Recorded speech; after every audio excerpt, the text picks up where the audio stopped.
தமிழ்நாட்டில் பல பிரபலங்கள் அடுத்தடுத்து அடுத்தடுத்து மறைஞ்சிக்கிட்டே வர்றாங்க. மரணம் ஆகிக்கிட்டே வர்றாங்க. கொஞ்சம் வயசானவங்களும் போகிறாங்க, இளம் வயதுக்காரங்களும் போகிறாங்க. இளம் வயதுக்காரங்க ஏன் போகிறாங்கிறதுக்கு காரணம் வந்து நம்ம மதுக்கடை. அது மது தான். மதுனால தான் சாவுறாங்க. சாராயத்தால் தான் சாகணுங்கிற அவசியம் இல்லை. சாராயத்தில் செத்தா பணம் கொடுப்பாங்க, மதுவில் செத்தா பணம் கிடையாது. இதுதான் வித்தியாசம். தமிழ்நாட்டில் மது குடித்து யாராவது செத்தாங்கன்னா அவங்களுக்கு பணம் கிடையாது, இழப்பீடு கிடையாது. சாராயம் குடித்தா தான் இழப்பீடு. புரிஞ்சுக்கிட்டீங்களா? அந்த மாதிரி தமிழ்நாட்டில் இப்படி பல வயசானவங்க இறந்துக்கிட்டே வராங்க.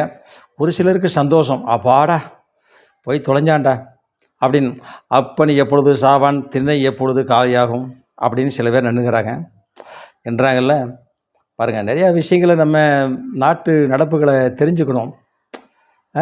வயசானவங்க தானே இறந்துருக்காங்க அப்படின்னு அவங்க இப்போ சந்தோஷமாக இருக்கிறாங்க. நமக்கு இனிமேல் தொந்தரவு இல்லை இவங்களால் அப்படின்னு சில பேர் நினைக்கிறாங்க. பல பேர் நினைக்கிறதில்ல. அது நீங்கள் பல பேர்னு போட்டுங்க. பல பேர் அப்படி நினைக்கிறதில்ல, சில பேர் அப்படி நினைக்கிறாங்க. அடுத்த வீடியோவில் வரேங்க.